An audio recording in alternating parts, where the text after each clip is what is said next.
Quality Control Laboratories LLC, located at JS Cabahug Street, CEO Bazos Pag Sabungan, Mando City, Cebu.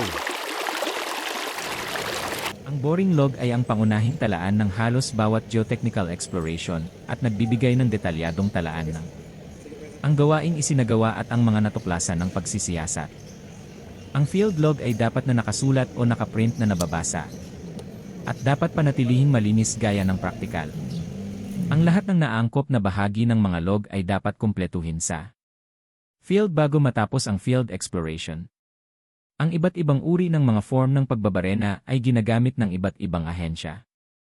Ang mga partikular na form na gagamitin para sa isang partikular na uri ng boring ay depende sa lokal na kasanayan. Inendorso ang karaniwang boring log, core boring log at test pit log form ng AS Soil Mechanics & Foundations Engineering Committee ay ipinakita sa figures 4 bawas 1 hanggang 4 bawas 3 ayon sa pagkakabanggit. Ang isang iminungkahing alamat para sa pagbubutas ng lupa ng mga log ay ibinibigay sa figure 4 bawas 4 at para sa mga pangunahing pagbubutas ng mga log sa larawan 4 bawas 5. Ang kabanatang ito ay nagpapakita ng mga patnubay para sa pagkumpleto ng mga boring log form, paghahanda ng lupa, mga paglalarawan at klasifikasyon, at paghahanda ng mga paglalarawan at klasifikasyon ng bato. Ang boring log ay isang paglalarawan ng mga pamamaraan ng paggalugad at mga kondisyon sa ilalim ng ibabaw na nakatagpo sa panahon ng pagbabarena. Sampling at coring. Ang sumusunod ay isang maikling listahan ng mga item na dapat isama sa mga log. Ang mga item na ito ay tinalakay ng detalyado sa mga susunod na seksyon. Topographic na data ng survey kabilang ang boring na lokasyon at elevation sa ibabaw at lokasyon ng benchmark. At datum kung magagamit. Isang tumpak na tala ng anumang paglihis sa nakaplanong pagbubutas ng mga lokasyon. Pagkilala sa mga subsoils at bedrock kabilang ang density, consistency, kulay, moisture, structure. Pinanggalingan ng geolohikal. Ang lalim ng iba't ibang generalized na lupa at rock strata na nakatagpo.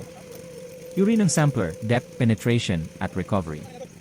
Sampling resistance sa mga tuntunin ng hydraulic pressure o suntok sa bawat lalim ng sampler penetration. Sukat. At uri ng martilyo. Taas ng drop. Agwat ng pagsasample ng lupa at pagbawi. Rock core run number, depths at haba, core recovery, at rock quality designation, RQD. Uri ng operasyon ng pagbabarena na ginagamit upang isulong at patatagin ang butas. Comparative resistance sa pagbabarena. Pagkawala ng likido sa pagbabarena. Mga obserbasyon sa level ng tubig na may mga komento sa mga posibleng pagkakaiba-iba dahil sa pagtaas ng tubig at level ng ilog. Ang petsa at oras kung kailan sinimulan, natapos, at ng mga sukat ng antas ng tubig ang mga pagbubutas. Pagsara ng mga boring. Ang mga boring log ay nagbibigay ng pangunahing impormasyon para sa pagpili ng mga test specimens. Nagbibigay sila ng background data sa natural na kondisyon ng pagbuo, sa elevation ng tubig sa lupa, hitsura ng mga sampol, at ang lupa o rock stratigraphiya sa boring na lokasyon, pati na rin ang lawak ng iba't ibang deposito o formasyon. Data mula sa boring logs ay pinagsama sa mga resulta ng pagsubok sa laboratorio upang matukoy ang mga silweta ng subgrade na nagpapakita ng lawak at lalim ng iba't ibang materyales sa lugar ng paksa. Mga silweta ng lupa na nagpapakita ng lalim at lokasyon ng iba't ibang. Ang mga uri ng materyales at elevasyon ng tubig sa lupa ay nakaplot para isama sa final ng geotechnical engineer. Ulat at sa mga plano at pagtutukoy.